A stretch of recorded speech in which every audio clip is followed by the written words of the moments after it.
So here is the question that is now beginning to be debated. Is there something inherent in Islam, the school of thought, the religion, the political, social, judicial, military blueprint? Is there something inherent in Islam that paves the way or even encourages what we would call acts of Islamic terrorism? In a moment, I'm going to play you a clip from Fox where Sean Hannity has an American pastor on and an imam. I was so shocked and so thrilled to see that Fox was giving this kind of time. I'm going to play it because it bears repeating. But you know what? Look, hold on. Forgive me. I ask your forgiveness for throwing my back to you. These are actual books. This is a version. This is a full set of Sahih Bukhari, and this is Sahih Muslim. So when I ask the question, is there something inherent in Islam, where would I turn to get an answer? I would turn to their books. Sahih Muslim, if we go to this camera, Sahih Muslim and Sahih Bukhari, the word Sahih means true. So these two collections of hadith are considered canonical. Now hadith are the written record, this is written, it's a book, written record of Muhammad's words and his deeds that are not in the Quran. Okay? We're talking literally scores of volumes, millions of words. Okay, one of the mistakes we make is we think, well, read the Quran and understand Islam. No. You have to read the Hadith. These two collections, multiple volumes each, are the words and deeds of Muhammad that are considered absolutely true. Not inspired in the sense of the Quran is inspired in their worldview, but that this is an actual, authentic, unreproachable, unimpeachable record of what Muhammad did and said. This is Muhammad's life right here. So if you want to answer the question, is there something inherent in Islam that paves the way for Islamic terrorism, then you have to study these books.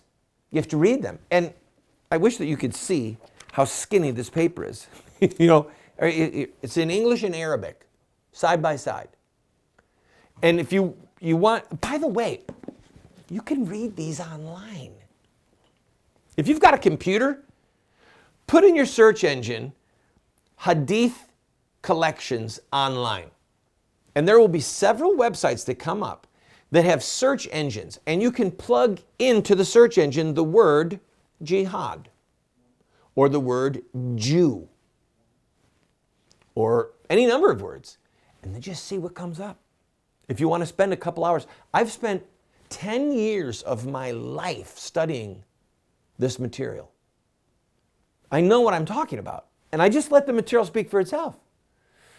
So let's play that clip from Fox, and then I'll make another quick comment. The question debated, is there something inherent in Islam that paves the way for this type of horrific behavior? The answer is yes. It's difficult to ascertain what's in somebody's heart, isn't it? Well, it certainly is. And let me answer what the Imam said about the KKK. Here's why you can't tie it to Christianity. You can't find one verse in the New Testament that says, kill unbelievers. Jesus, the founder of our faith, didn't kill anybody. He was crucified. But you look in the Quran, you can find 35 sword verses. Muhammad was nothing but a bloodthirsty warlord who beheaded 600 Jews who would not follow him into battle. True, and Pastor. I know everybody doesn't true. like what Donald Trump says, but Donald Trump was right when he said there is something within Islam itself that causes its followers to hate us. Not all Islamics are certainly terrorists. Only 5% are. But 5% of 1.5 billion people is 75 million radical Muslims in the world. How did so many people get their religion wrong? That's the question. You don't have 100 million radical Christians in the world today. There are 2.2 billion Christians in the world. You don't have 5%, 100 million Christians wanting to chop people's heads off and burn them alive. There is something terribly wrong here. Can you believe that aired on Fox? Now, the answer to the question is, if you read this material, these hadiths, you'll understand why Muslim terrorists do what they do. It's part of the record. Okay, it really is. I'm going to take a break. When we come back, we have an English-speaking Muslim who says flat out, we're not radical Islamists, and yes, we believe in certain things, the death of certain people. Just watch this for yourself.